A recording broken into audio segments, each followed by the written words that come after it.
nakikita, din nila naiisip, marami ang nahihirapan. May acting ha?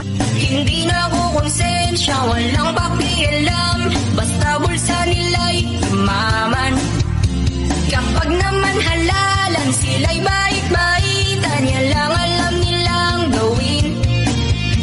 Anong patutunguhan, ayaw nilang pakinggan, mga wala ng damdamin, umilag ang matamaan, mga sakim sa yaman.